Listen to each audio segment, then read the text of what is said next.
नमो अरिहंताणं नमो सिद्धाणं नमो आर्याणं नमो वज्रायाणं नमो लोये सव्यसाहूणम्। भारतीय ज्योतिष विद्या की कक्षा में आप सभी का स्वागत है।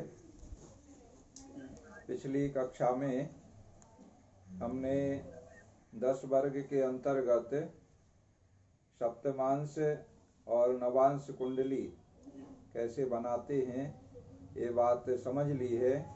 आज हम उससे आगे बढ़ते हैं।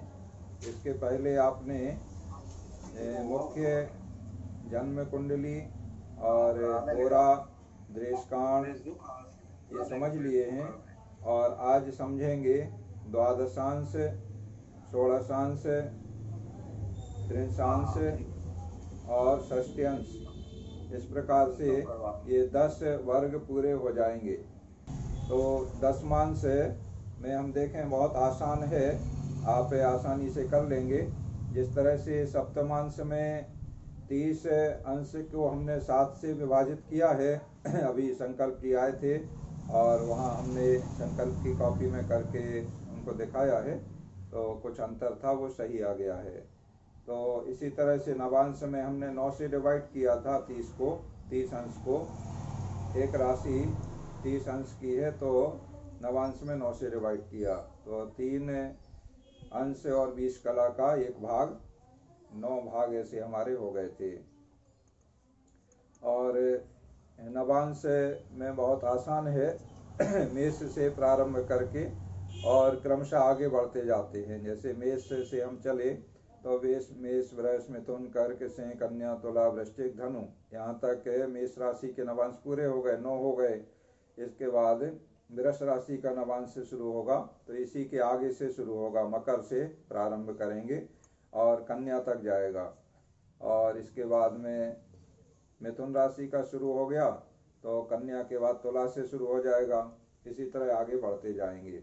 ये आपने नवांश कुंडली में समझ लिया था, आपने बना करके देखा भी होगा। संकल्प अभी हमें दिखा के गए हैं, नवांश कुंडली उन्होंने बनाई है, अच्छी बनाई है। तो सप्तमांश बनाई है, नवांश अब बना रहे हैं।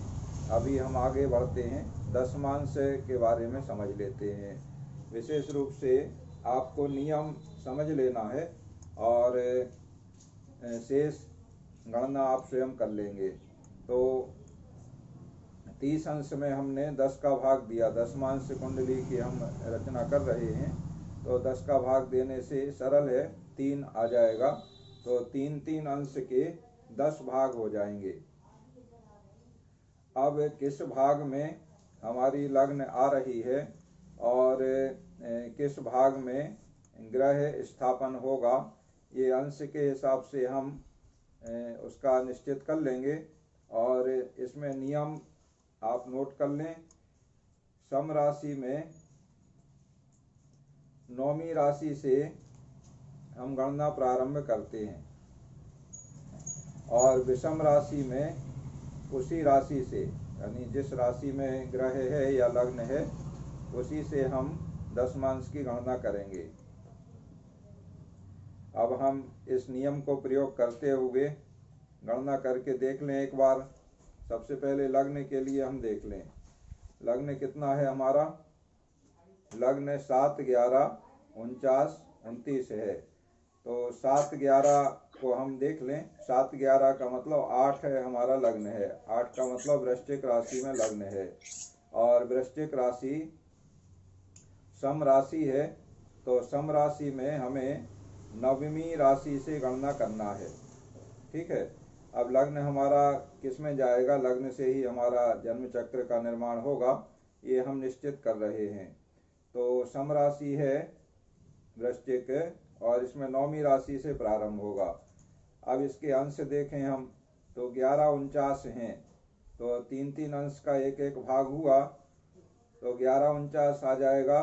देखो 3 तक 1 भाग हो गया, 6 तक दूसरा हो गया, 9 तक तीसरा हो गया और 9 से 12 के बीच में आ रहा है 11, 49, तो चौथा भाग है। और सम राशि में 9वीं राशि से गणना करना है। तो वृश्चिक लग्न है हमारी, तो वृश्चिक की 9वीं राशि अब हम गिने। वृश्चिक 8 है तो 8 से 9वां गिने, तो 8 9 10 11 12 1 2 3 4 4 आएगा। मतलब 4 से हमें गणना शुरू करना है 9वीं राशि से, ठीक है। और अब 4 से हमें गणना करना है तो चौथे भाग में जाना है। तो अब 4 से गणना करें तो 4 5 6 7 7 आ जाएगा। इस तरह से 7वीं राशि हमारी लग्न में आ गई। 7वीं राशि का मतलब दशमांश कुंडली हम बना रहे हैं, तो इसे में हम 7 से प्रारंभ करेंगे। यानी लग्न हमारा तुला लग्न में दशमांश कुंडली का निर्माण हम कर रहे हैं। इसी तरह से आगे इसमें ग्रहों का स्थापन कर लें। तो ग्रहों का स्थापन आसान है, अब आप आसानी से कर लेंगे। ग्रह में देख लें। देखो हम इसमें बोर्ड निकालते हैं। ये हमने व्हाइट बोर्ड निकाल लिया और इसमें हम ये दशमांश से कुंडली चक्र बना रहे हैं। तो हमारी लग्न क्या आई है? 7। तो हम ऐसे लिख लेंगे 7 8 9 10 11 12 1 2 3 4 5 और ये 6। ये तो हमारा लग्न स्थापित हमने कर लिया। अब हमें ग्रह स्थापना करना है इसमें। ये है दशमांश।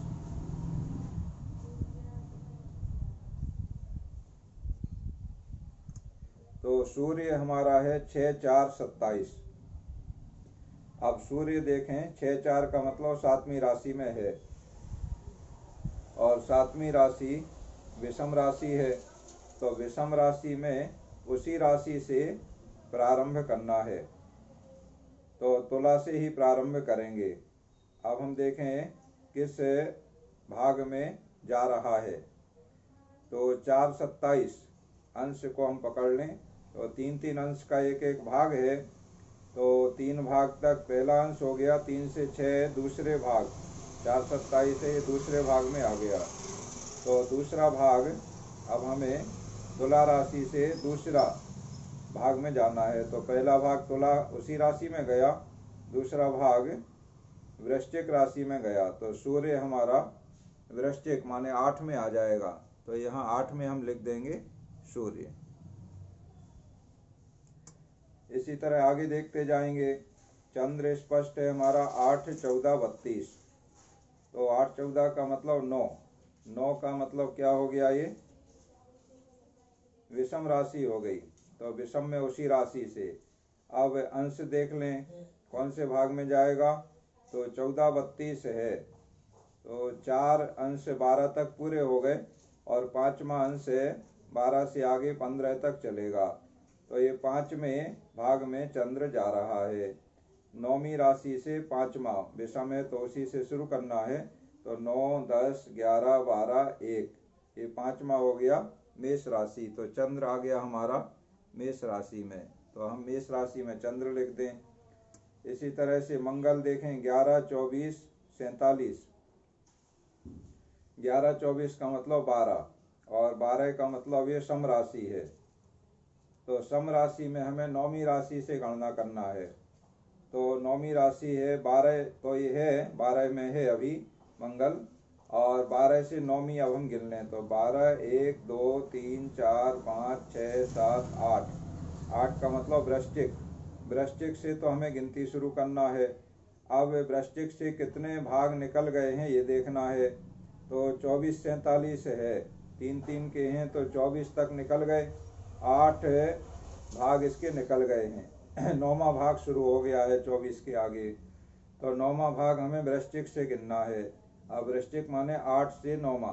तो 8 9 10 11 12 1 2 3 4, 4 आएगा। 4 का मतलब कर्क। तो मंगल हमारा कर्क राशि में चला जाएगा। तो कर्क में 4 में हमने मंगल लिख दिया, चला गया। इस तरह से ये हमारा 10 वर्ग के अंतर्गत दशमांश कुंडली में हमने लग्न स्पष्ट कर लिया, लग्न किस में जा रहा है ये निकाल लिया। लगने के बाद हमने